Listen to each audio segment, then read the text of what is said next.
undisputed heavyweight champion, Alexander Usyk, versus the former longtime lineal champion, Tyson Fury. Their December rematch is the biggest fight in boxing, and the hype has begun. But from their attitudes, you'd think it was just a bit of fun. For their first press conference for the fight, Fury was typically nonchalant in his checkered suit and baseball cap. Usyk, however, came dressed as the Hitman Agent 47 from the video game series Hitman, complete with shaved head, leather gloves, and a sealed briefcase. Obviously, that got everyone's attention. What's in the briefcase, Alexander? It's just character.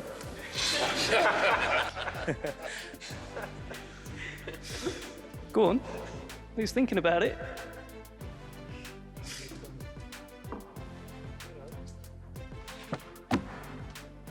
You can decide. Yes. I look like Shrek.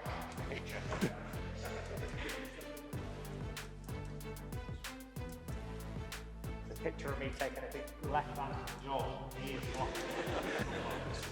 It's a nice one. Alexander, if you'd like to show the camera, please. You will find it tomorrow on eBay.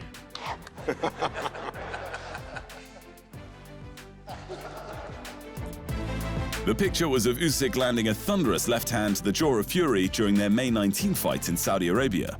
That's when the Ukrainian won a close, split decision to become the world's first undisputed heavyweight boxing champion in 24 years. Fury's reasons for taking the rematch are obvious. He lost, it's his only loss, he failed to finally hold all 4 belts at the same time, and he stands to make a great deal of money. Last time in May, it wasn't my time to win, or else the Almighty would have given me the victory. And I'm very happy that Usyk got the decision, because God's timing is not late, it's not imperfect, it's perfection.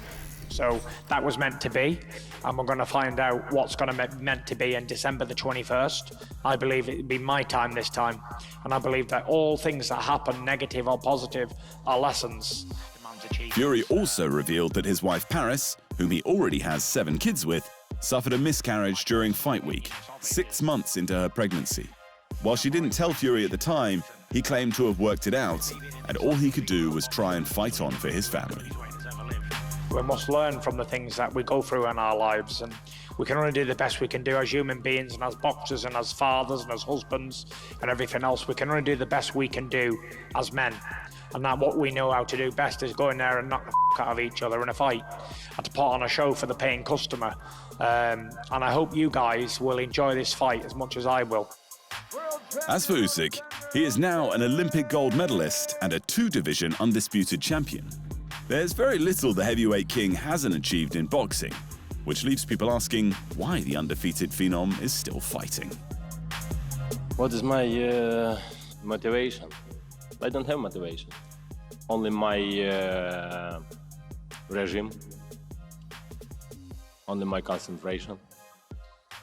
This is my motivation. Enough. Listen, we did the fight in May of this year. Great fight. I know we keep bragging on about it, but it's in the past now, so we've got to put that behind us. What happened in the fight was a good fight for the fans, and we move on from that.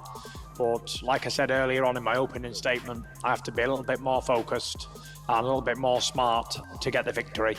As it would seem, my rematch with people is always ends up one way. I always end up knocking them out in the rematch. Whoever I've faced more than once has been knocked out in the rematch. So I'm envisaging something similar in the second fight with Usyk. Usyk versus Fury 2. For 3 of the 4 heavyweight titles after the IBF stripped Usyk of their belt for IBF reasons, is set to go down on the 12th of December in Riyadh, Saudi Arabia. In other boxing news, the junior middleweight champion Sebastian Fundora looks to be going after the biggest fight of his career, a bout with the former longtime welterweight champion Errol Spence Jr. For his next fight, it was expected that Fundora would take a rematch with Tim Tszyu, whom he beat in March for the WBO and vacant WBC titles. That was until Tszyu suffered his second consecutive loss, when the IBF champ Bakram Murtazalayev TKO'd him in 3 rounds. At the very top of the train. With Tszyu effectively out of the title picture, Fundora is now looking for the most lucrative opponent possible. And Spence is looking like that guy.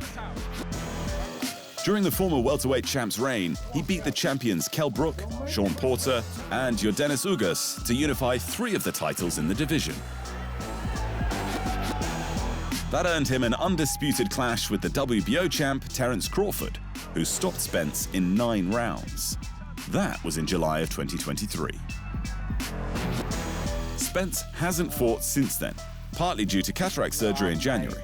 He's now healed up and looking to get back into the ring in a heavier division, and a title fight would be exactly what he's after.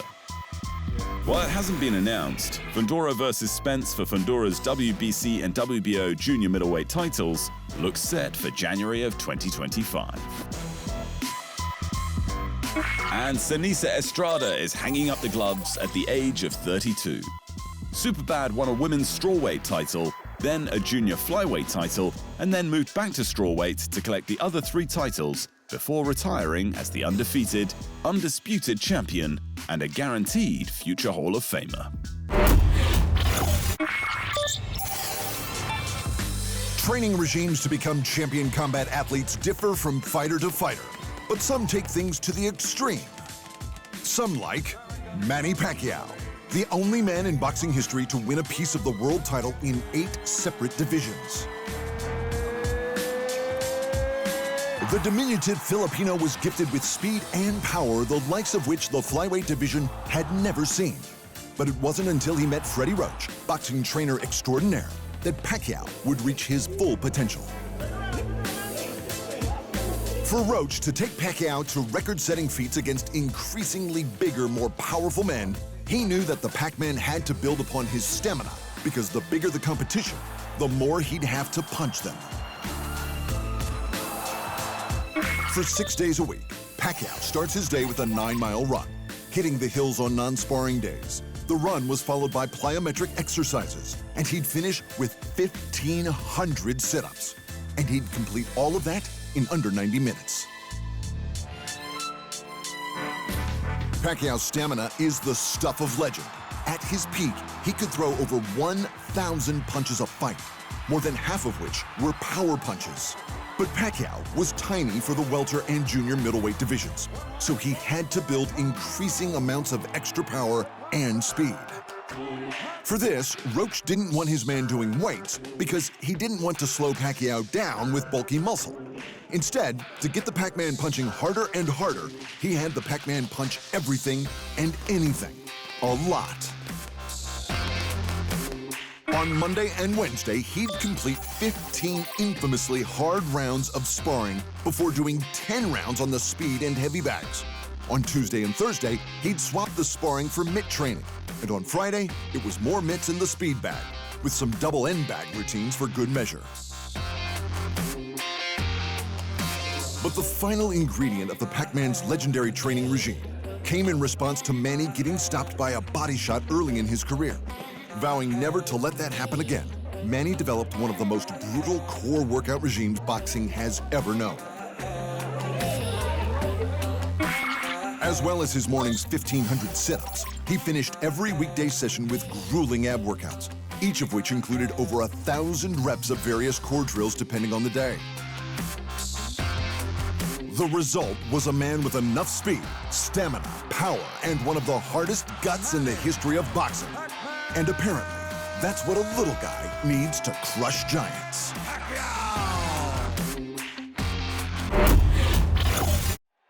Thanks for watching. And remember, if you want more fight sports in your life, just hit the subscribe button.